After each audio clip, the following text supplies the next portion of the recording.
Sabemos que hoy más que nunca necesitas información permanente para tomar una decisión de inversión. Por eso, hemos transformado nuestro portal de indicadores económicos en una completa y renovada plataforma que, como primera mirada de los mercados, te entregará información relevante para la toma de decisión. Bienvenido a Mercados Globales BCI.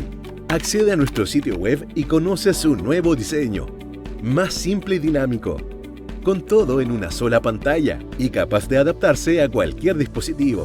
Podrás realizar una búsqueda simplificada, con más de 70 indicadores e instrumentos en línea, los que podrás ubicar de manera rápida y eficiente, visualizando su precio, variación y resumen. Es posible comparar indicadores. Al comparar indicadores, podrás contrastar hasta 5 instrumentos financieros y acciones. Además, desde el acceso directo a tu sitio privado, puedes comprar y vender acciones con precios online de mercado e invertir en distintas alternativas. Tenemos disponibles más de 40 fondos. Podrás ver el detalle de más de 40 fondos mutuos y fondos de inversión BCI con información de valor cuota, cartera de inversión, calculadora de rentabilidad y su documentación relevante. Desde hoy, con esta herramienta tendrás tu primera mirada de los mercados globales BCI. Con Mercados Globales BCI, hagamos que invertir sea diferente.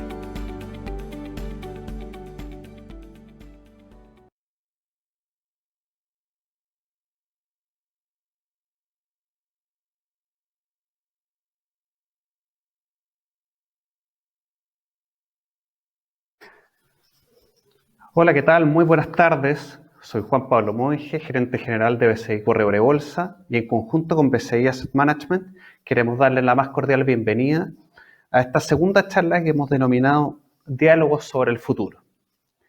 En primer lugar, quisiera comentarles que en BCI no estamos ajenos a los tiempos actuales. Entendemos la importancia generando unos nuevos espacios de conversación.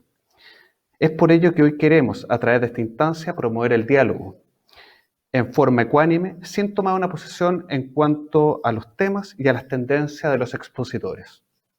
Siempre con el objetivo de entregar a nuestros clientes el mayor contenido para una mejor toma de decisiones. Hace prácticamente un mes vivimos uno de los procesos electorales más importantes que hemos tenido en nuestra historia, que sin lugar a dudas cambiará nuestro curso y la conducción de nuestro nuevo Chile, y en donde podemos observar la aparición de una nueva fuerza que arremete contra la política actual y tradicional. Hemos visto los resultados y las reacciones de los distintos sectores políticos, pero más allá de los datos duros que hoy tenemos, lo que incitamos acá es una conversación y analizar el nuevo escenario constitucional y los nuevos desafíos que tenemos hacia adelante. Para esta conversación hemos invitado a dos destacados profesionales que han seguido muy de cerca este proceso. Para ello, y antes que presentarlos, quiero dar la más cordial bienvenida a nuestra periodista Paulina Yarur, quien nos acompañará y con una entretenida conversación nos apoyará en esta conducción y obviamente nos va a dar una presentación a estos dos invitados para esta charla que comienza hoy día. Esperemos que a las 5 de la tarde, con un rico café y un rico espacio de conversación. Paulina, ¿cómo estás? Buenas tardes. Hola Juan Pablo, ¿cómo estás? Un gusto estar con todos ustedes y debatir sobre este interesante tema en esta nueva charla de diálogo sobre el futuro de BCI. Quiero felicitarte, Juan Pablo, porque asumiste recientemente, hace algunos días, algunas pocas días, como gerente general de BCI Corredores de Bolsa, así que bienvenido. Te deseo lo mejor en este nuevo desafío. Muchas gracias, Paulina. Sí, para eso nos estamos inaugurando hoy día con esta charla, así que esperemos que obviamente para todos los clientes y todas las personas que en este minuto están conectados con nosotros, podamos disfrutar de esta buena conversación y deseándoles, obviamente, deseándote a ti y a nuestros destacados comentaristas que tú vas a presentar a continuación, un espacio muy bueno, muy entretenido y además que nos va a permitir visualizar un poco los desafíos que se nos vienen hacia adelante. Así es, Juan Pablo. Y a todos ustedes, antes de presentar a nuestros panelistas, Les quiero invitar y recordar que debajo de la transmisión hay una casilla donde ustedes pueden hacer sus preguntas. Es muy importante que estén las preguntas para poder ir retomando y dirigiendo también dentro de esta conversación. También otro punto importante es que luego de esta transmisión en vivo, esta conversación va a estar disponible en www.bci.cl/inversiones.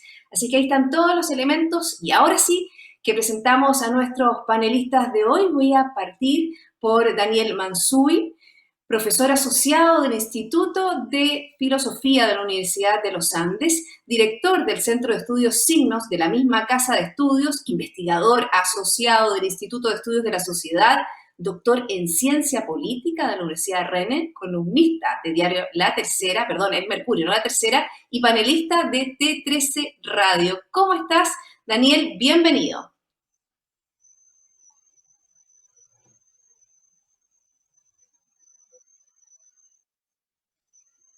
Daniel. Perdón, sí. Muchas gracias, Paulina. Encantado de estar aquí conversando con ustedes. Mil disculpas, tenía que activar el micrófono. No, no importa, son cosas que pasan. Y ahora voy a presentar a nuestro segundo panelista. Él es Pablo Ortúzar, antropólogo social y magíster de análisis sistémico aplicado a la sociedad de la Universidad de Chile, cursa estudios de doctorado en la Universidad de Oxford, fue representante en Chile de The Royal Shapers Community, Foro Económico Mundial, y nos acompaña desde el otro lado del Atlántico. ¿Cómo estás, Pablo? Hola, muy bien. Muchas gracias por la invitación también y feliz de estar aquí para conversar con Daniel. Exactamente, entremos en materia. ¿Qué les parece? Tuvimos esta elección bastante atípica el 15 y 16 de mayo. ¿Por qué digo atípica? Porque se mezcló la tradicional elección municipal con una elección que no habíamos visto nunca, que es la elección de los gobernadores, y con otra elección de un cuerpo que redactará nuestra nueva constitución, es decir, de las personas que incluirá esta convención constituyente. Además, también se incluyó por primera vez cupos especiales para los pueblos originarios y también se incluyó el concepto de paridad. Entonces, le pregunto a Pablo o le pregunto a Daniel, quien quiera comenzar, ¿cómo se leen los resultados de esta elección? Sí, parto yo si quieren, pero bueno, hay muchas maneras de leerlo, desde luego. Fue una sorpresa, un batatazo supongo que para casi todo el sistema, digamos. Muy poca gente, o por no decir nadie, había previsto la profundidad. Todos sabíamos que los partidos políticos tradicionales vivían una crisis, pero así de radical y así de fuerte, la verdad es que era difícil verlo. Y una primera cosa tiene que ver con lo que tú decías, no tiene que ver con que mezclamos aquí elecciones locales con elecciones nacionales, lo que en principio no se debería hacer. Aquí ocurrió por la pandemia, no estaba previsto así. Un segundo dato, por supuesto, es la alta abstención. Yo creo que no deberíamos olvidarnos de eso, ¿no? Mucha gente no fue a votar, la mayoría de los chilenos no fue a votar, y es importante tenerlo en mente a la hora de leer bien esto que está pasando, ¿no? Un tercer elemento, por supuesto, es la crítica radical, diría yo, a las élites, ¿no? Hay un sentimiento de cansancio con los partidos tradicionales que se expresó en las urnas de modo muy, muy fuerte, y que naturalmente va a tener efecto en la manera en que se va a desenvolver la convención. Y el cuarto elemento que me interesa destacar, simplemente para iniciar la conversación, es la manera en que podemos leer los resultados en sí mismos, ¿no? Yo creo que hay que leerlos en una secuencia, y esta secuencia incluye a Bachelet 2, incluye a Piñera 2, o sea, un gobierno bastante inclinado a la izquierda de Michelle Bachelet, que sacó una alta mayoría. Luego, Sebastián Piñera en su segunda elección, que saca también una mayoría no tan alta como Michelle Bachelet, pero histórica para la derecha. Y luego tenemos la votación aplastante a favor del apruebo, y luego esta convención. Yo creo que hay que leerlo en secuencia para entender que aquí el electorado anda en busca de algo, y no es un voto ideológico ni duro de izquierda, creo yo, sino que es algo bastante más complejo, me parece.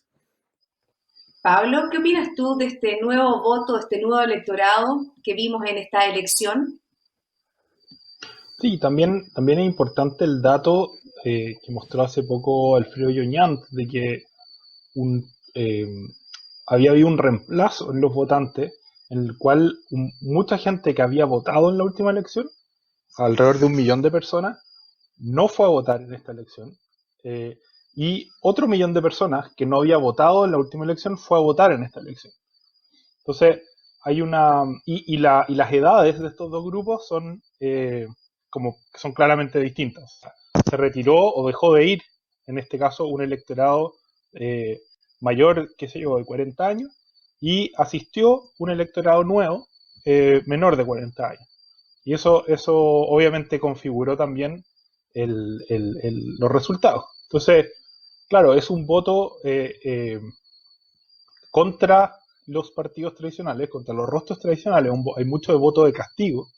Y el otro dato importante, y que además demuestra el punto de que es un voto de castigo, es que la mayoría de los independientes que ganaron eran aquellos que estaban primeros en su propia lista. Es decir, la persona que fue a votar votó independiente, pero sin saber muy bien, sin distinguir demasiado entre las personas que estaban dentro de la lista, y marcó principalmente la primera opción. Y eso también dice algo.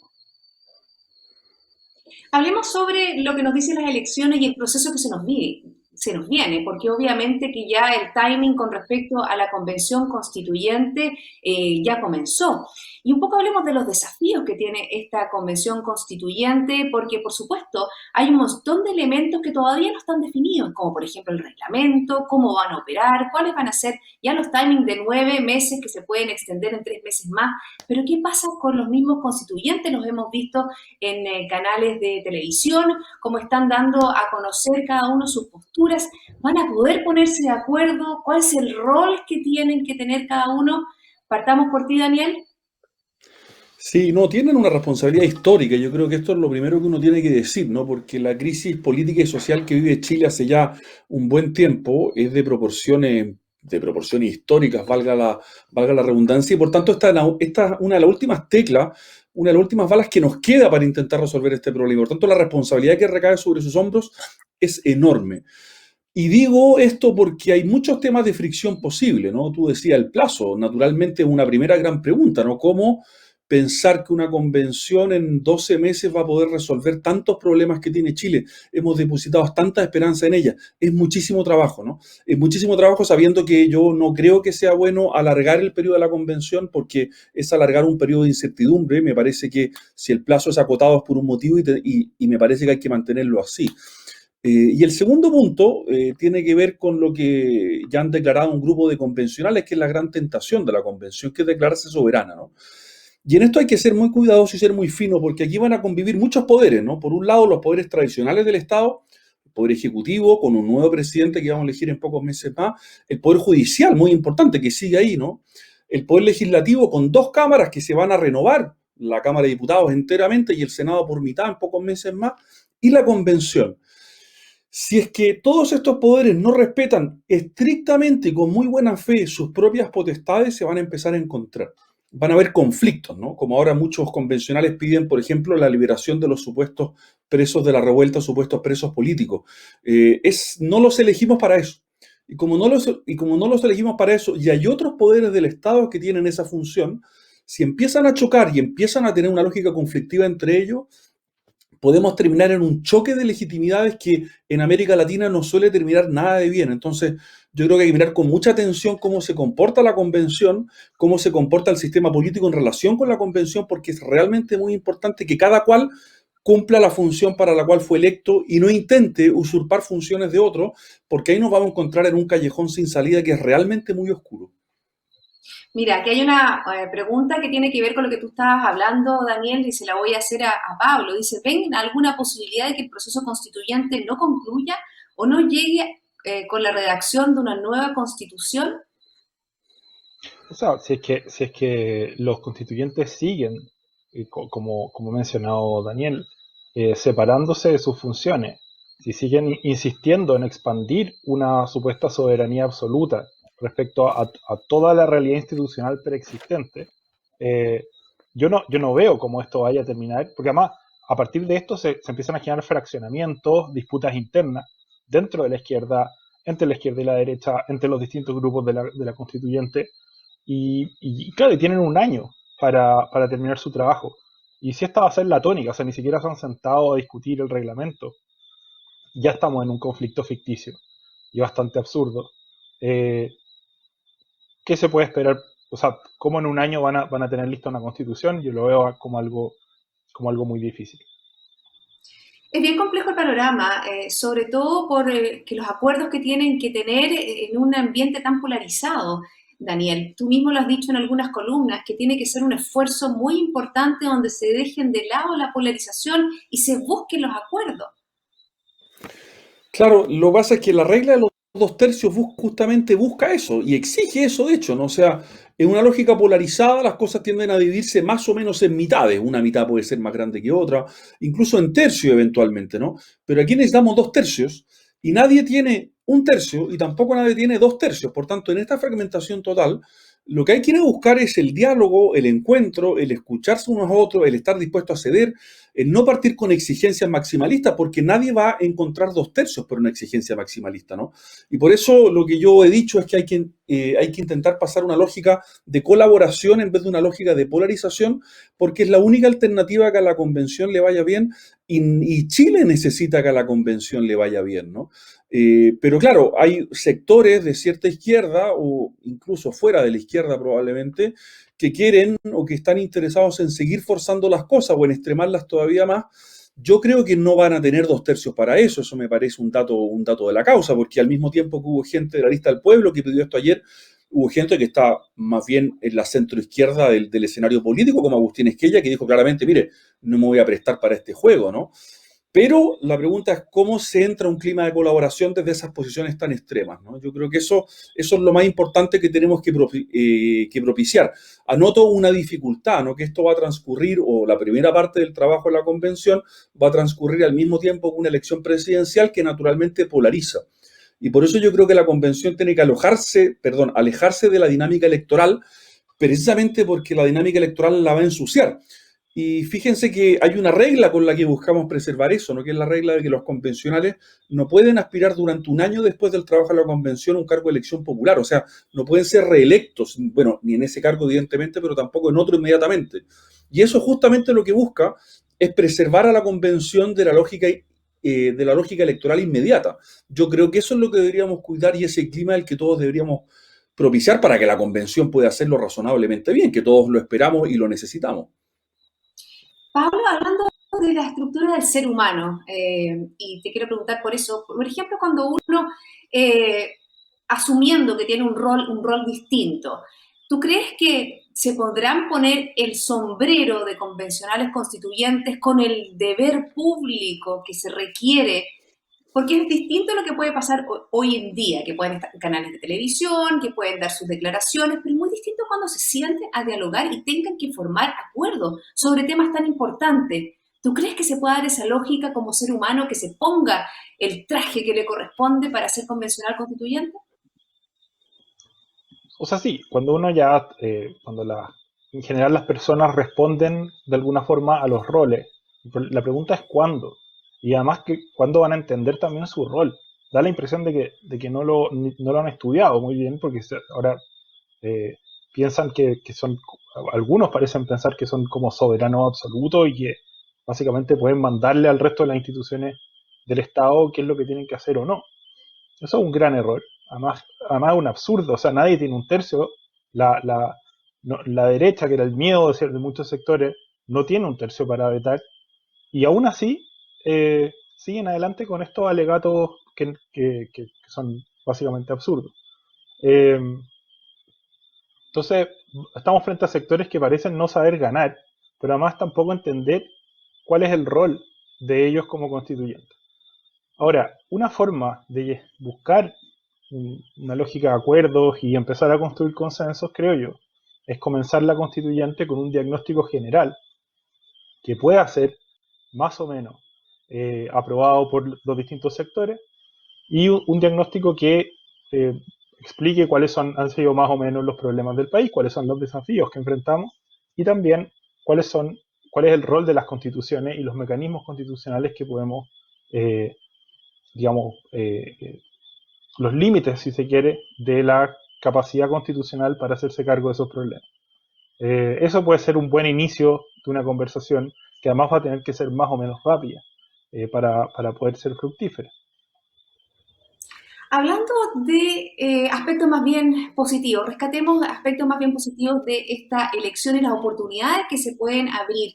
Daniel, ¿cuál crees tú que son las oportunidades que se abren a la luz de los resultados de estas elecciones? O sea, Juan Pablo Luna me parece a mí que uno de los académicos que ha estudiado bien el distanciamiento entre élite y partidos en los últimos años. Yo creo que lo ha notado bien. Ha dicho, si tenemos una crisis de legitimidad y de representación, esta convención la verdad es que parece superarla en principio, hay que ver cómo termina, pero en principio hay una oportunidad acá porque esto representa el Chile real probablemente más que las élites tradicionales.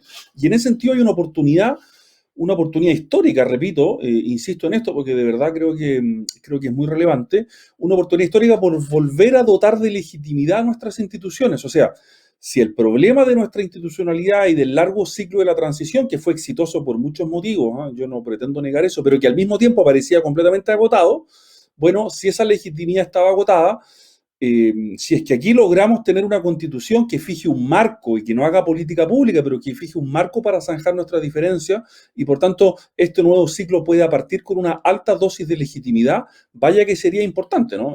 Sería muy importante, por ejemplo, que esta constitución tuviera bastante más de 2/3 en la convención y que después obligatorio la aprobaran una altísima mayoría de los chilenos. Si eso se lograra, este proceso habrá tenido éxito, por supuesto. Está plagado de riesgos, sin ninguna duda, pero esa es una oportunidad que yo creo que es cierta y que hay que reconocer, sin duda, porque el ciclo anterior estaba evidentemente agotado.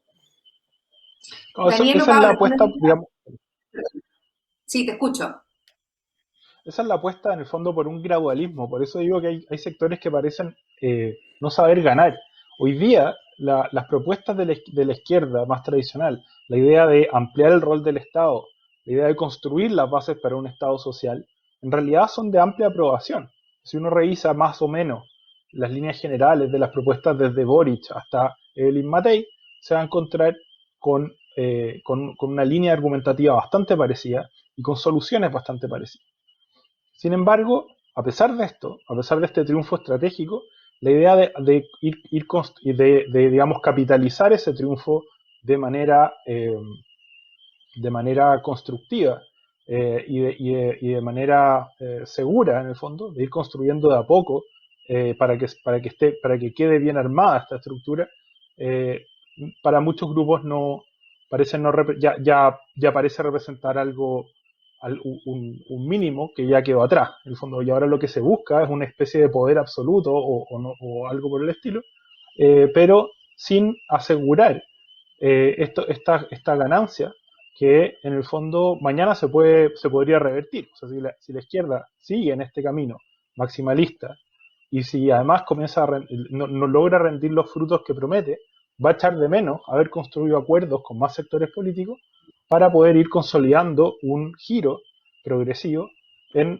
las políticas chilenas hacia un Estado social. Yo creo que esos son los dos caminos. O sea, hoy día está abierta la puerta para un consenso amplio en torno a la construcción de un Estado social, a las bases de un Estado social, desde sectores de la derecha hasta casi toda la izquierda. Esa puerta que hoy día está abierta, ese camino que hoy día digamos, se manifiesta, mañana puede cerrarse por la propia incompetencia de la izquierda y por la polarización que comienza a introducir, digamos, en el debate, a pesar de que tiene amplios puntos de acuerdo con muchos sectores del centro y de la derecha. Bueno, sin lugar a dudas, ese es el gran desafío. Fíjate que aquí nos llega una pregunta, no sé quién la quiere responder, se las voy a leer, las hace Max Correa. Dice, entiendo que la Corte Suprema es la llamada a resolver los conflictos en el evento que no se atenga la Convención a los límites de tratados internacionales y sentencias ejecutoriadas. ¿Podría declarar nulo el trabajo de la Convención antes del plebiscito de salida? Dice, ¿ustedes creen que hay un espacio para diálogo entre los constituyentes de izquierda con los de derecha, con todo lo que han expresado después de que se supieron los resultados? Sí, aquí nos faltaría un abogado, pero yo entiendo que la Corte Suprema puede ejercer un control a requerimiento de un cuarto de los constituyentes, pero es un control que es puramente formal, o sea, si es que no se han cumplido plazos, si es que hay cosas que están mal hechas según las condiciones procedimentales que fija la reforma constitucional, inspirada, por supuesto, en el acuerdo del 15 de noviembre. Hoy día Marisol Peña notaba que tenemos un vacío legal porque pueden haber causales de cesación de cargo, pero no sabemos quién las aplica. En ese sentido, me parece difícil que la Corte Suprema pueda declarar nulo el texto que se presenta a la ciudadanía, pero sí podría eventualmente intervenir en caso de que se violen las reglas, por ejemplo, de los 2/3, y ahí nos encontraríamos en lo que yo mencionaba antes, de un choque de legitimidades, ¿no? Bueno, si la Corte Suprema dice que esto es nulo, y una convención que se autoatribuye la soberanía dice que lo puede hacer, bueno, ¿a quién deben respetar todos los otros órganos del Estado? Nos enfrentamos a un problema un poco insoluble, ¿no? Y respecto a las condiciones del diálogo, yo todavía tengo, o sea, en fin, creo que hay que tener esperanza porque el número de los que firmaron estos tampoco es tan alto. Me parece que no hay más agua en la piscina para eso. Y yo creo que el tiempo aquí va a ser un gran catalizador en el sentido de que la convención, como tiene poco tiempo y sabe que sería un gran fracaso de todos los que están ahí no terminar con un texto más o menos coherente en 12 meses, creo que ese es un incentivo extraordinariamente poderoso para que hagan su trabajo y presenten al mismo tiempo un texto que sea viable, que sea aprobado no por el 50% más uno de los chilenos, ni que arriesgue una derrota, sino que un texto que efectivamente los chilenos podamos ir a votar con tranquilidad de que nos va a regir en las próximas décadas, ¿no? Si es que apuestan mucho, si es que arriesgan mucho, ese plebiscito de salida, que insisto, es con voto obligatorio, puede terminar siendo un tiro por la culata, y en ese caso, ojo, quedamos una especie de limbo político, ¿no? Porque, claro, la Constitución la Constitución de 1980 sigue formalmente vigente, pero, en fin, estaríamos también en un problema serio. Y hablando un poco No, del claro, o sea, rol Sí, Pablo, yo te iba a preguntar con respecto a eso y con respecto a una columna que tú dijiste que en el fondo la convención podría llegar a ser una cueca en pelotas, pero yo me imagino que el desafío es que se asuma el verdadero rol. no, yo me imaginaba un escenario exactamente como este, o sea, una no, lo que no estaba, digamos, en la cancha era el rol de los independientes.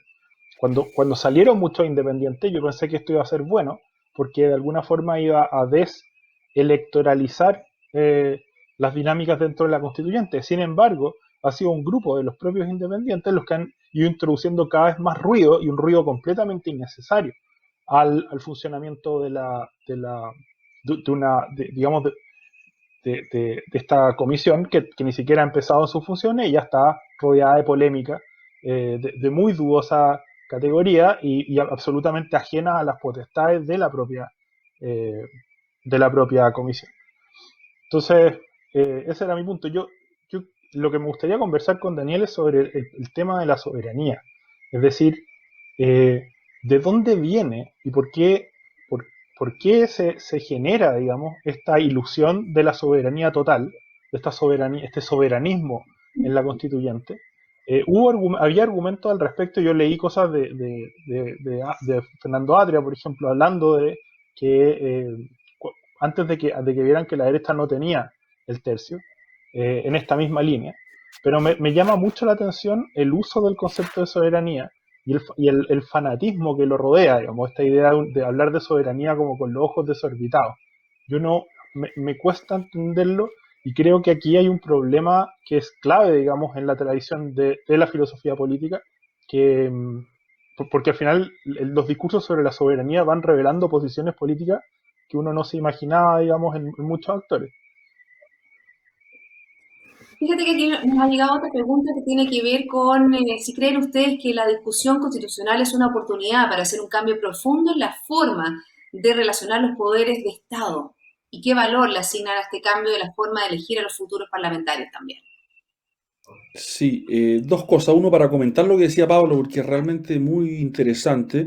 Esta idea, obviamente, yo creo que arranca de una lectura afiebrada de Rousseau, a mi juicio, y de la Revolución Francesa, de lo que escribió el abate Sieyes en su momento. O sea, la idea de no admitir que el poder constituyente puede tener límites porque es lógicamente imposible que los tenga, ¿no? Pero es una abstracción, naturalmente, no funciona, ¿no? Y por eso es muy interesante que los autores en general de la mejor tradición liberal hayan recusado el término soberanía, ¿no? Y perdonen por el tecnicismo, pero en un libro tan importante como El espíritu de las leyes, escrito por un liberal, digamos, donde está expuesta la separación de poderes, no aparece el término soberanía, nunca. Hay un libro del siglo XVIII, ¿no? Pero porque me parece que un tema que va a estar arriba de la mesa en las próximas semanas, ¿no? En qué medida la Constitución puede declararse soberana, o sea, todopoderosa, y por tanto eventualmente entrar en conflicto con otros poderes constituidos, ¿no? Y es un choque que no tiene absolutamente nada de trivial, ¿no?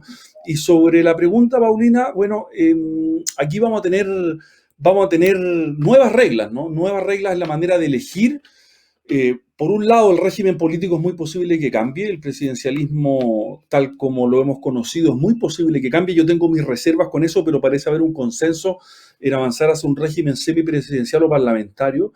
Y algo más profundo que podría ocurrir incluso, si cabe, digamos, es que se acabe el bicameralismo, ¿no? O sea, en Chile tenemos una tradición bicameral y también veo cierto consenso o al menos cierta voluntad en avanzar hacia un régimen unicameral, y esos dos cambios, por supuesto, que cambiarían completamente el régimen político, ¿no? Y yo creo que esa es una discusión muy importante y explico brevemente por qué. Porque si es que estamos aquí y si es que hemos llegado hasta acá, si la crisis ha llegado hasta acá, es porque el sistema político hay cosas en su interior que no están funcionando, ¿no? Hay mecanismos que no están operando bien, ¿no? Y por eso que tenemos problemas hace muchos años con pensión y con ISAPRE y con muchas otras cosas que el sistema político no logra procesar y no logra resolver. Y por tanto es muy importante que tengamos un diagnóstico fino de por qué ocurrió eso y de cómo lo podemos resolver aquí, ¿no? Lo importante es arreglar esa máquina, más allá de la opinión que uno tenga sobre cuál o cual sistema o sobre tal o cual modo de gobierno, ¿no? Por tanto, lo relevante aquí es tener un diagnóstico de por qué esa máquina no ha funcionado para lograr que funcione mejor. Yo creo que ese es uno de los núcleos de la discusión constitucional, ¿no? Tiene que ver con cómo nos damos un sistema político mediante el cual podamos resolver nuestros problemas, ¿ah? Y no hacer política pública, sino simplemente fijar unas reglas generales del juego. ¿Tú estás de acuerdo, Pablo, con ese lineamiento? Sí, estoy muy de acuerdo. Efectivamente, el gran desafío es tratar de entender por fuera, digamos, de compromisos o caprichos ideológicos, eh, qué es lo que está fallando en la máquina del poder y construir una maquinaria para procesar los conflictos y las voluntades que entregue resultados que sean satisfactorios para la mayoría. Eso hoy día está totalmente desarmado, no está funcionando. Y es importante ver qué dejó de funcionar y por qué. Yo no soy, bueno, y al final esta máquina, ¿qué es lo que regula esta maquinaria? En el fondo es el ritmo eh, del cambio, y el cambio es un tema de contenido, pero también de ritmo. Y los ritmos son importantes porque van fijando, digamos, las pautas de las discusiones. Hay duros argumentos en contra del unicameralismo en ese sentido, porque al tratarse de una asamblea, al menos por ejemplo en el Federalista, que traduje y publicamos en el Instituto de Estudios de la Sociedad, eh, al tratarse de una asamblea, es fácilmente puede ser llevada por la pasión del momento o por los sucesos del día o de la semana, versus las dos cámaras. La idea es que estén conformadas por grupos con criterios distintos y que una contrapese a la otra, generando una especie de equilibrio, pero también un ritmo legislativo diferente. Y ese ritmo legislativo lo que intenta propiciar es que las cosas sean revisadas de manera serena, y por eso ese ir y venir de las leyes, de los proyectos de ley. Perder eso yo creo que sería un mal, digamos. Pero sí, está sobre la mesa hace rato. Muchos grupos, digamos, promueven el unicameralismo. En Daniel, mi opinión, yo soy más sí. proclive a que se introduzcan mecanismos de democracia directa, incluso, acotado al uso del unicameralismo. O sea, yo prefiero, si se van a tomar decisiones de esa forma, que se tome a través digamos, plebiscito, a que sea una asamblea, digamos, que efectivamente, tal como dice el federalista, las dinámicas de la asamblea son fácilmente llevadas, digamos, por la pasión del momento, y me parece que evitarlo es un bien, a pesar de que la ley se pueda demorar un poco más en ser procesada, y yo creo que ese el ritmo que protege el orden democrático, que protege el orden republicano, no es la velocidad. Los dictadores son lo más rápido que hay, lo más ejecutivo. ¿Les parece? Nos llega una pregunta de clarificar los timings del proceso constituyente, el plebiscito de salida. Daniel o Pablo, ¿me pueden aclarar eso para dejarlo más claro a la audiencia? Sí, entiendo que el Tricel tiene que informar todavía al gobierno los resultados de la elección, que todos ya conocemos, pero tiene que haber una comunicación oficial. Después de eso, el Poder Ejecutivo tiene que convocar a la Convención Constituyente, y eso debería ocurrir durante el mes de julio, supongo. Por tanto, la convención ahí tiene 9 meses más 3 posibles. Me parece evidente que se va a tomar esos 3 meses posibles y por tanto, en julio del próximo año más o menos debería proponer un texto constitucional a la ciudadanía que, si entiendo bien, me puedo perder en la fecha, se tendría que votar en septiembre. O sea, en septiembre del próximo año tendríamos un plebiscito de salida eh, con voto obligatorio, sin perjuicio de lo cual no es imposible, no es mi opinión, no creo que sea bueno, pero no es imposible la convención para que se le alargue ese plazo. Y ahí vamos a entrar, o podríamos entrar en un primer ejemplo del conflicto que intentaba detallar, ¿no? Porque naturalmente el poder legislativo que se lo tendría que conceder va a estar en eventual conflicto con él y va a haber ahí probablemente un choque, ¿no? Pero esos son los plazos. De aquí a 1 año y 4 meses más deberíamos estar más o menos teniendo un plebiscito de salida si es que todo sigue los procedimientos establecidos inicialmente. ¿Les parece que dejemos un poquitito de lado todo lo que es la convención constituyente y nos vayamos a las otras elecciones que vamos a enfrentar en nuestro país? Por ejemplo, históricamente la elección de alcaldes y concejales ha sido como un verdadero termómetro para ver cómo se ve, cómo están las fuerzas políticas con respecto a las elecciones parlamentarias que tenemos este año y presidenciales. ¿Esta elección, a juicio de usted, sigue esta misma lógica,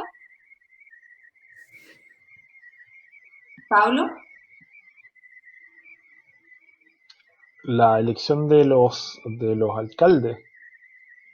Exactamente, que históricamente la elección de alcaldes y concejales ha sido como un termómetro, ahí se veían cómo estaban las fuerzas políticas y si uno ve un poco los resultados de esta elección, es distinto el panorama, el cuadro político en los convencionales que el cuadro político de la elección de los concejales. Ahí los partidos políticos tradicionales obtuvieron una mayor votación que en los convencionales. Sí, sí, o sea, sí, eso, en el fondo, claramente para la constituyente ahí se abrieron, se presentaron nuevas fuerzas, etcétera, etcétera, mientras que los partidos, no es que los partidos parecidos, solo que ahí hay un voto de rechazo fuerte, un voto de castigo fuerte, y eso supongo que se va a reflejar, o debería reflejarse, en el tipo de candidatos y el tipo de campañas que se presenten, digamos, a las elecciones que vengan después de esta. Sí, dicho ¿Daniel? eso, si me permites, claro, es muy singular esto, porque mucha gente fue a votar a la constituyente y votó, por ejemplo, lista del pueblo, por decir algo, alguna lista independiente de alguna causa regional, y su voto concejal se mantuvo más o menos estable, ¿no? O sea, la derecha bajó un poco, la DC bajó otro poco, pero los votos, si uno mira la elección de concejales, siguen más o menos el patrón histórico. Y por eso mi impresión es que acá hay como un rechazo a los partidos en la constituyente, pero las adhesiones políticas al mismo tiempo siguen siendo estables. Es una paradoja, y yo simplemente la noto para no sacar conclusiones demasiado precipitadas de la elección de convencionales, justamente en relación con lo que decía al principio, que hay que leer esto en una secuencia larga, ¿no? De varias elecciones donde los chilenos van dando señales aparentemente contradictorias, pero que en todo caso de las cuales es muy difícil sacar una conclusión unívoca. Y por eso yo creo que la elección de concejales, sobre todo, sus resultados son bien sorprendentes, habiendo sido el mismo día que la constituyente. Claro. ¿Y qué pasa con los independientes, Pablo?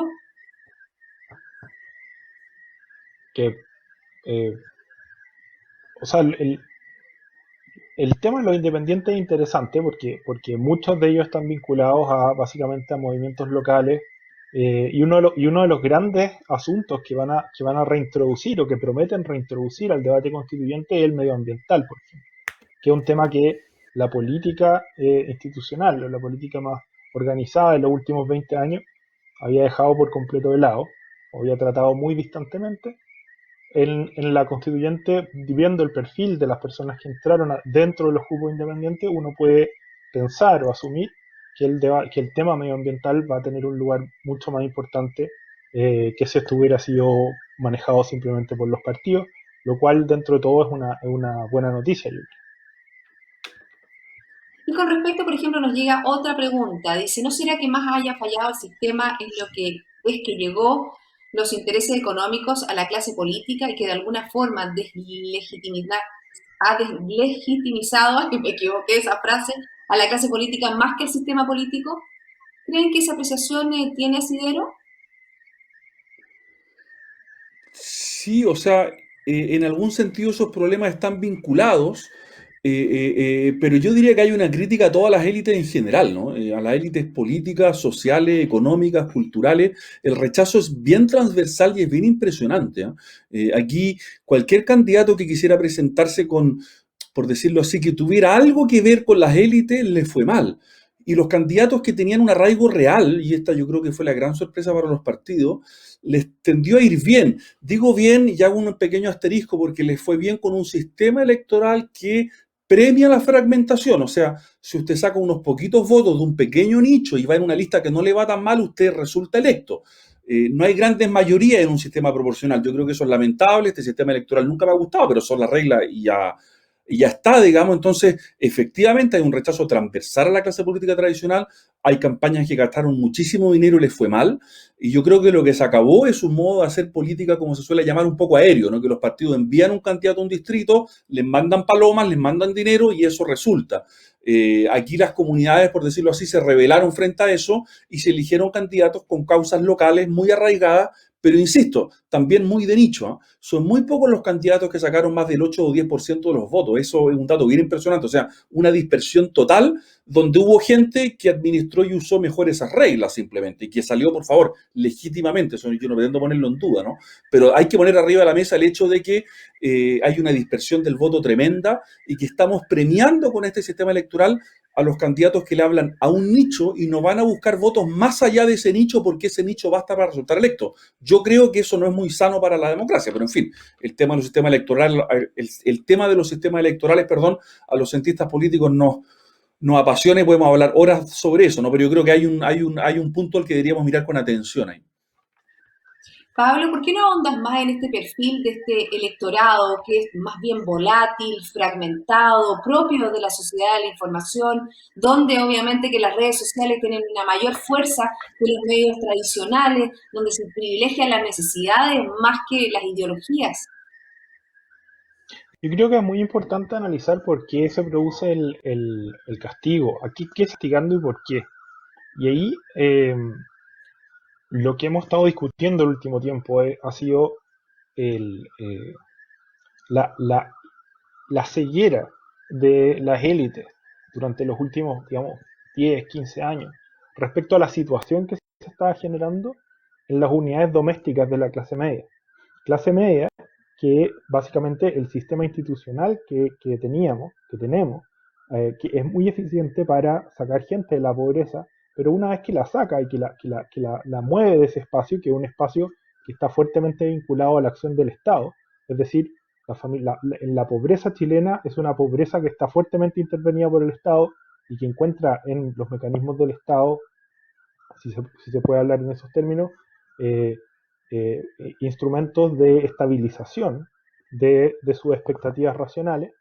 eh, una vez que esas personas pasan a la clase media es una tierra de nadie, es un descampado, digamos, un espacio de tránsito, donde las personas básicamente son demasiado ricas para lo que ofrece el Estado y al mismo tiempo demasiado pobres para lo que ofrece el mercado.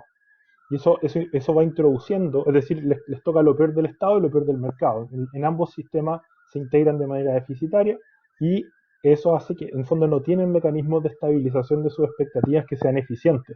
Lo que marca la clase media es el miedo, la falta, digamos, el miedo al futuro, la imposibilidad de fijar expectativas con cierta seguridad. Y eso va acumulando, digamos, una serie de tensiones y problemas. Eh, Especialmente con la deuda, cuando son familias que están en el borde de su capacidad de deuda y de gasto, y eso se relaciona con dos fuertes presiones. Una es la presión de los estudios de los hijos, la educación superior, que se ve como el único mecanismo de movilidad hacia afuera, hacia arriba, digamos, dentro de esta clase media, que es ofrecido como un mecanismo de movilidad hacia arriba, que parece ser la llave maestra, que abre la única puerta de salida de esta tierra de nadie. Sin embargo, la forma en la cual fue masificada la educación superior en Chile hace que esta llave maestra, en el fondo, finalmente abra una puerta que no conduce, que parece llegar como un ático falso, eh, o a un entretecho, y no te permite, digamos, salir de esta situación de falta de estabilidad en las expectativas y de inseguridad. Eso por un lado. pero además genera una enorme deuda que a su vez te deja en una posición desmejorada respecto al sistema privado, digamos, respecto al mercado, para acceder a crédito. Y por otro lado tenemos una crisis demográfica, que es que se comienza a jubilar una generación muy masiva de personas, gente nacida entre el 45, digamos, podríamos, entre el 45 y el 65, es una generación en que la cantidad de hijos por mujer en edad fértil es de unos 5, mientras que la generación siguiente ya son solo 3. Y esta generación siguiente, en el fondo, es la que tiene que comenzar a hacerse cargo de sus padres en una situación en la que ya están económicamente reventados. A esto hay que sumar eternas jornadas laborales, eternas jornadas de transporte para ir y para volver del trabajo, un desmembramiento, por lo tanto, de la unidad doméstica, de las dinámicas internas de la unidad doméstica, aumento del consumo de ansiolíticos, antidepresivos, alcohol, drogas, etc. Y lo que podemos ver, digamos, son unidades domésticas reventadas, incapaces de cumplir de buena manera su función de reproducción económica de la vida y de la sociedad, y de reproducción cultural de la sociedad. Frente a esta realidad, las élites fuimos por un largo periodo ciegas, porque los parámetros que estábamos usando eran más bien individuales y no reconocían, no observaban, digamos, estas unidades sociales, que las unidades domésticas son la unidad básica del orden social. Estábamos usando indicadores que no permitían observar, digamos, la crisis que se iba generando por la disfunción que comenzaba a vivirse en el seno de esta estructura. Eso, en el fondo, por lo tanto, la modernización chilena era una especie, es como estábamos usando el tablero de un Cessna para volar algo que ya es mucho más complejo, un Boeing, y lamentablemente, bueno, pasó lo que pasó, nos chocamos directo con un cerro. Tomando en cuenta lo que tú me estás diciendo, Pablo, y un poco la pregunta para hacer una proyección de lo que viene, ¿cuáles son los principales desafíos de los principales conglomerados políticos a la luz de las parlamentarias que se vienen, Daniel, y las presidenciales? Obviamente que me imagino retomar o sacar todos los elementos con los cuales conversó Pablo, todas esas necesidades que están en la sociedad chilena y hacer un relato orgánico y coherente. Sin duda, y hay que retomar esa agenda. Yo estoy de acuerdo en lo grueso y también en lo fino con lo que dice Pablo, y simplemente creo que o sea, simplemente suena fácil, pero hay que tener en mente lo siguiente, ¿no? El trabajo de la construcción o de la elaboración o del modo de hacerse cargo de todas esas dificultades que también describe Pablo es largo, costoso y lento. Aquí no hay atajos, porque, por ejemplo, tenemos un problema muy serio con el Estado chileno, ¿no? Yo creo que sea cual sea la constitución que salga de aquí, va a ser una constitución que va a requerir un Estado mucho más eficiente, mucho más en forma, mucho más moderno del que tenemos. Y lamentablemente yo veo muy poco a la clase política con ese desafío en mente, ¿no? O sea, porque si es que tenemos que hacernos cargo de todas esas precariedades, bueno, necesitamos un Estado mucho mejor de lo que tenemos hoy día, y sabemos que el Estado hoy día está cooptado por lógicas clientelares. Para reformarlo hay que pagar un costo político, nadie quiere pagar ese costo político y por tanto seguimos dando vuelta en círculos, ¿no? Yo creo que toda nuestra discusión será un poco vana si no miramos muy en serio ese tema. Y para responder la pregunta, claro, los distintos conglomerados políticos tendrán que hacerse cargo de esto, tendrán que hacerse cargo de que la narrativa presidencial va a ir muy en la línea de lo que dice Pablo, tanto de derecha como de izquierda, y yo creo que la gran disyuntiva va a ser si es que queremos hacer esto vía un reformismo gradual en el cual vayamos tratando de avanzar, digamos, del modo más, no sé si decir pacífico, pero del modo más tranquilo posible, porque va a ser difícil, o si queremos tratar de avanzar en esto hacia a punta de puro voluntarismo, digamos, y con poco respeto por las formas democráticas, ¿no?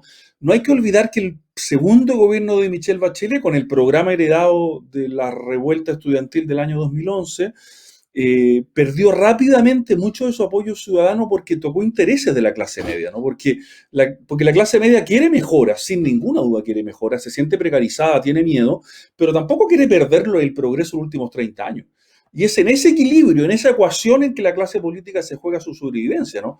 No se trata de ir a afectar todo lo que la clase media ha crecido estos 30 años, sino de brindarle una seguridad más amplia que, dicho sea de paso, va a costar más impuestos y va a costar más impuestos para todos, no solo a los súper ricos, supongo que también a los súper ricos, pero en Chile yo creo que nos vamos a tener que hacer la idea de que todos vamos a tener que pagar más impuestos y el político que diga que los impuestos más altos van a tener que pagarlo solo un segmento de la población, yo creo que o bien se engaña o bien miente.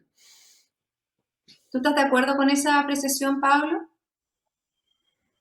Sí, o sea, de hecho el tema de los... Por eso para mí es tan importante decir que hoy día existe la posibilidad de un consenso amplio en torno a la construcción de un Estado social. Esa posibilidad no existía hace pocos años.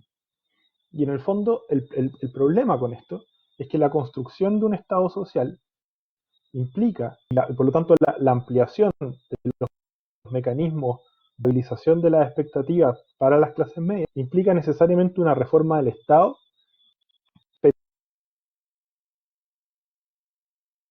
pero también la con todo el tiempo de distintas generaciones y del sector privado mismo. Entonces, lo que se vaya si logramos un ritmo de transformación y un proyecto de transformación que sea amplio, consensuado y que podamos ir avanzando con seguridad en él, vamos a poder salir adelante y, por ejemplo, modernizar el Estado para poder ampliar sus funciones y capacidades hacia los sectores de la clase media que lo necesiten para poder, digamos, estabilizar sus expectativas. Lo mismo pasa con el mercado, o sea, porque es utópico pensar que nosotros, digamos, nos vamos a poder convertir en Noruega en un año, en 2 años. Entonces, el mercado también tiene que ampliar sus capacidades, digamos, su capacidad de ofrecer mecanismos de estabilización a los sectores medios, probablemente a los sectores medios más acomodados, y eso es un desafío que exige un compromiso, ¿cierto?, del sector empresarial con el proyecto del Estado social, con el proyecto de convertir la clase media no en un espacio de tránsito, digamos, sino en un lugar de destino, un espacio donde se pueda vivir tranquilamente, donde las familias puedan cumplir sus funciones básicas, digamos, de forma satisfactoria y donde la vida, en el fondo, se pueda reproducir de una forma que no esté marcada por la angustia y el miedo. Ese es el gran objetivo. Pero desviar la atención de ahí es muy fácil y en el fondo ahí entraría una dinámica de polarización en la cual un sector de la izquierda estaría apostando por reformas radicales sin gran apoyo popular y probablemente sin capacidad técnica de llevarlas adelante, y un sector más radical de la derecha estaría apostando por el colapso de este proceso de la izquierda y una restauración capitalista desde arriba, con la promesa, digamos, de echar a andar de nuevo la máquina económica. Ese segundo escenario es un escenario muy indeseable.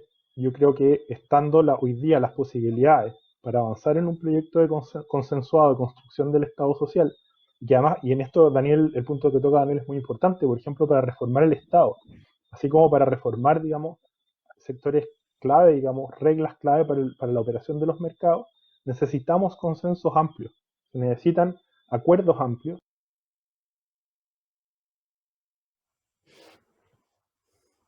Parece que se quedó pegada la señal de Donde la derecha, Pablo. Ahí está. Pablo, no te escuchamos. ¿Ahí me escuchan?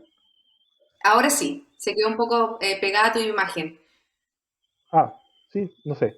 Ahí estoy. Lo que está diciendo es que se necesita estos acuerdos amplios porque justamente se van a tocar bases que son sensibles tanto para la derecha como para la izquierda.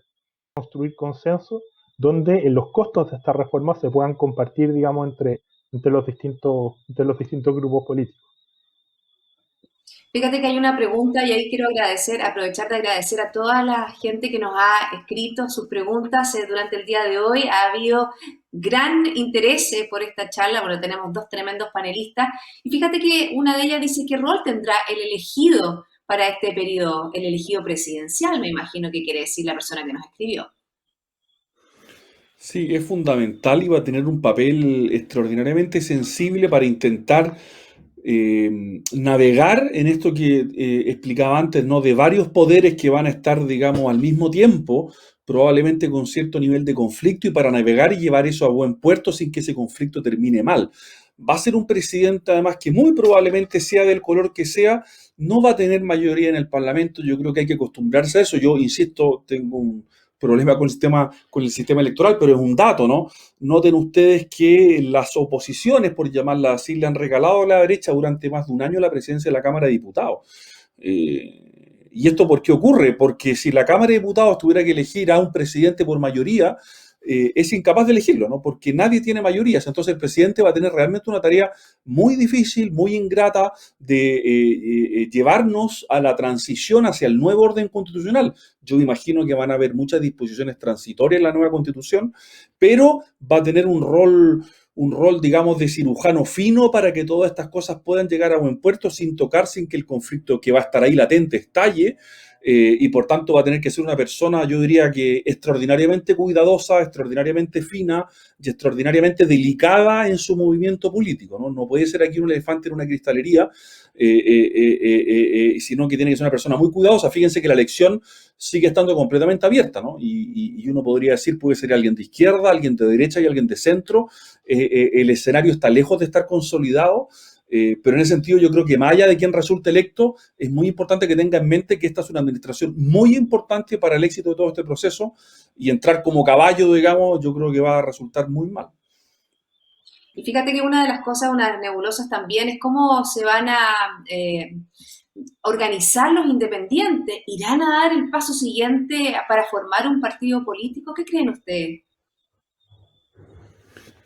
Es una gran paradoja, pues, porque si lo hacen pierden su principal atractivo. Están metidos en un zapato chino porque hicieron tanta propaganda antipartido, se transforman en partido, entonces quedan metidos en una paradoja. Y al mismo tiempo, si no lo hacen, se condenan a la, digamos, a la irrelevancia, porque si es que uno quiere influir en el mediano plazo en un sistema político, tiene que tener un partido político, salvo que esté apostando por la destrucción del sistema y una eventual peruanización, ¿no? Pero yo creo que los independientes le deben su éxito en gran medida a la ambigüedad, ¿no? A la ambigüedad en el sentido de que ahí caben muchas causas, es un poco indeterminado y es ambiguo. A la hora que se definan, van a ir perdiendo parte de ese atractivo, sin duda, pero yo creo que eso va a ser sano, ¿eh? Porque creo que esa ambigüedad dura una elección, quizás dura dos, pero ya no dura tres. Pablo, ¿tú estás de acuerdo con esa actualización que se podría llevar a los partidos políticos para que existan, ¿no es cierto?, estas reglas del juego distintas y que puedan, ¿no es cierto?, llegar a delinear o definir todas las críticas por las cuales le dieron el electorado más adelante con una convicción hacia el futuro y con un sustento hacia el futuro más fortalecidos que antes? Hay que ver cuál va a ser la capacidad de renovación que tengan los partidos políticos, y eso pasa mucho por un trabajo ideológico de renovación de sus bases, digamos, teóricas, de revisión también de ellas. En el fondo, hoy día, como decía, aquí hay conceptos, hoy día están entrando a la cancha conceptos que son muy importantes. La idea de desarrollo, la idea de modernización, incluso la idea de soberanía, van a estarse discutiendo de manera además medio rápida, pero son cosas muy importantes y los partidos tienen que ofrecer una orientación en esos sentidos. Eh, y lo otro, obviamente, es abrirse a caras nuevas, a nuevas generaciones. O sea, es evidente que más que un voto de rechazo, creo yo, contra la UDI en general, contra RN en general, contra el Partido Socialista en general, aquí hay un agotamiento de la representación de personas que llevan 20 años en el poder y o 30 años en el poder, y a las que se le dice, bueno, yo no creo, sinceramente, que su aporte, si es que no lo hizo ya, lo vaya a hacer. Y ese llamado es importante, está ahí, está rebotando, digo. Mirando el vaso medio lleno, Daniel, ¿cuál es tu desafío? ¿Cómo lo ves tú? No, el desafío de los partidos pasa efectivamente por, como decía antes, renovar su trabajo político en el sentido de hacerlo efectivo, de hacerlo arraigado, ¿no? Se suele decir que no hay democracia representativa sin partidos, ¿no? Y ese es un dato de la causa, yo creo que hay que tenerlo muy en mente, pero al mismo tiempo y correlativamente los partidos tienen un deber fundamental, que es cumplir su función, ¿no? Y nosotros hemos visto partidos muy poco disciplinados, muy poco dados al orden, y por tanto que cuando uno dice, o cuando uno dice, por ejemplo, ¿y qué se puede esperar de los independientes? Son muy inciertos. Es verdad que hay una respuesta a eso, que es bueno, y los partidos tampoco, los parlamentarios, los partidos tampoco han sido un gran, digamos, un gran dechado de virtudes políticas en los últimos meses, ¿no? Y por tanto, ahí los partidos políticos tienen un desafío fundamental en renovarse. Yo creo que este remesón les puede hacer bien para esos efectos. Yo no creo que los partidos estén desapareciendo. Si uno mira a los candidatos presidenciales, salvo uno o dos que se me arranquen, en general son todos militantes de partido y tienen trayectoria política, y eso es muy importante. Pero sin duda que hay un desafío político, por un lado, de recuperar el trabajo territorial efectivo, para ir a ver en qué está la gente y poder recoger las demandas ciudadanas, digamos, de eso se trata. Y también, como decía Pablo, una renovación teórica, porque las herramientas intelectuales que ocupan los partidos yo creo que ya no responden al Chile actual, ya no conocen al Chile contemporáneo, les cuesta mucho conectar con él, tener un lenguaje y un discurso, y eso por supuesto que es peligroso, porque mientras ese abismo más crezca, más incierto se vuelve el escenario, ¿no? Pero tienen desafíos enormes los partidos. Yo creo que este batatazo los va a ayudar a tomar conciencia de cuán gigantescos son, por decirlo así. Bueno, y en esa misma línea, Pablo, obviamente con esta sensibilidad especial que hay que tener con un electorado que es totalmente distinto a lo que era hace unos años atrás. Un electorado fragmentado, volátil y que obviamente que prima en él también factores ligados a sus necesidades más que a ideología. Sí, aquí, o sea, el otro factor que estamos viendo, que es muy importante, es una alta polarización en los sectores, en la élite. Eh, y eso es una muy mala noticia. También es uno de los factores que bloqueó la posibilidad de acompañar el crecimiento de la clase media, es que muchas de las necesidades de la clase media, de esta unidad doméstica que está, digamos, en los límites, reventada ya, digamos, eh, eran leídos arriba como demandas ideológicas. Es decir, el, una clase media que estaba reventada en términos de la deuda educacional, eso se leía como una demanda por educación gratuita o por educación estatal, en el caso de la izquierda, y se veía como izquierdización e ideología de los estudiantes por parte de la derecha. Sin embargo, son realidades materiales mucho más concretas y básicas las que se expresan en estas demandas, lo mismo en el tema de las pensiones, y lamentablemente las élites de izquierda y derecha, en vez de leer o intentar llegar a la realidad sociológica de la unidad doméstica de la clase media que está bajo presiones que no puede soportar, digamos, eh, procesa estos problemas como si fueran problemas ideológicos, como tratando de entender si la clase media quiere irse a la izquierda o a la derecha, cuando en realidad está buscando soluciones mucho más pragmáticas, eh, y mientras la clase alta no salga de esa ilusión y de esa polarización, va a ser muy difícil avanzar en soluciones pragmáticas a problemas que son problemas concretos. Y eso es otra cosa que a mí me preocupa de la presidencia. En el fondo, van a estar estos grupos discutiendo en la Asamblea Constituyente, que ya estamos en una cosa así, como hoy día Boric dijo que esto era medio bizantino.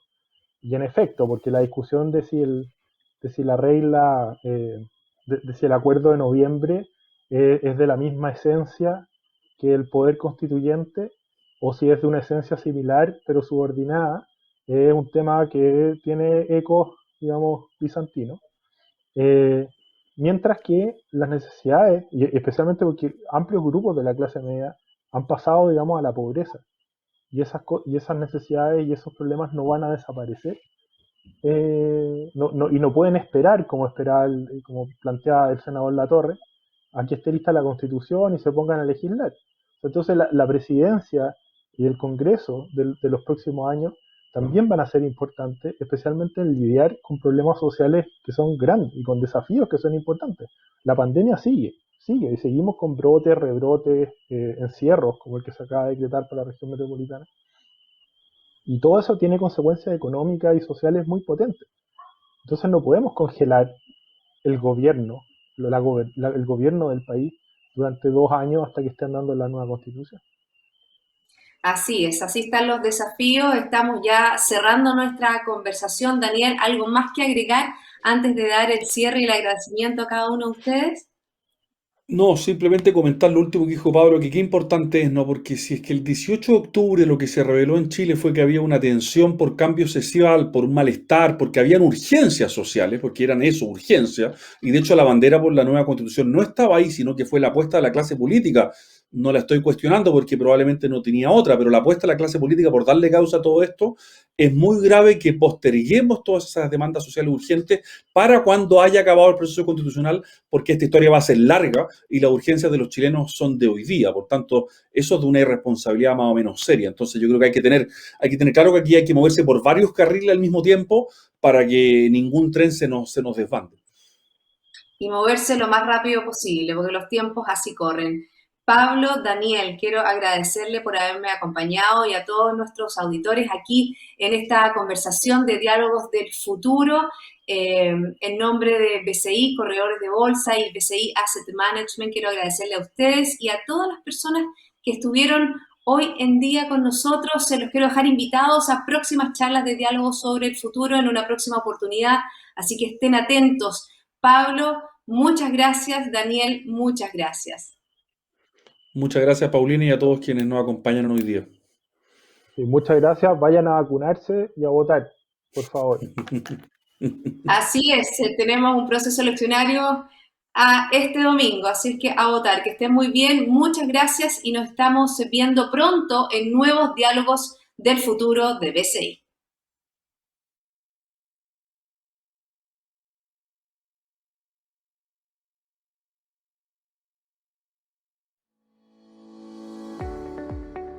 Te preocupas por el medio ambiente. Anhelas una sociedad mejor. Buscas hacer una diferencia. En cada pequeño gesto de nuestro día a día podemos marcar un cambio. Alimentarnos mejor, andar en bicicleta, reciclar. Estos hábitos ayudan a proteger el medio ambiente y nos permiten preservarlo a futuro. Todos podemos contribuir a hacer del mundo un lugar más sostenible. En BCI estamos conscientes de esto, por lo que hemos desarrollado una alianza con DWS, gestora mundial, para crear el Fondo Mutuo BCI Acciones Sostenibles ESG y generar un impacto positivo, contribuyendo a los Objetivos de Desarrollo Sostenible de las Naciones Unidas. ¿Cuáles son los Objetivos de Desarrollo Sostenible, ODS? Son 17 objetivos y abordan los problemas globales a los que nos enfrentamos día a día, incluyendo los relativos a la pobreza, desigualdad, clima, degradación medioambiental, prosperidad, paz y justicia. Por lo tanto, la sostenibilidad va mucho más allá del medio ambiente. Nuestro Fondo Mutuo BCI Acciones Sostenibles ESG invertirá en acciones de compañías alrededor del mundo que cuenten con altos estándares en las dimensiones ESG, medio ambiente, social y de gobierno, y que al mismo tiempo sean capaces de generar con sus negocios una contribución a alcanzar los ODS. Los criterios ESG aplicados a la inversión sirven de orientación tanto para quienes se preocupan por su entorno y buscan invertir con un enfoque sostenible, como para quienes invierten evaluando futuros potenciales y controlando riesgos con base en elementos económicos, sociales y de gobierno corporativo. Con el Fondo Mutuo BCI Acciones Sostenibles ESG podrás invertir con impacto positivo, formando parte del crecimiento sostenible. La sostenibilidad está cambiando el mundo y los objetivos de inversión también. Invierte desde bci.cl y app BCI. Quiero invertir en un futuro mejor. BCI, seamos diferentes.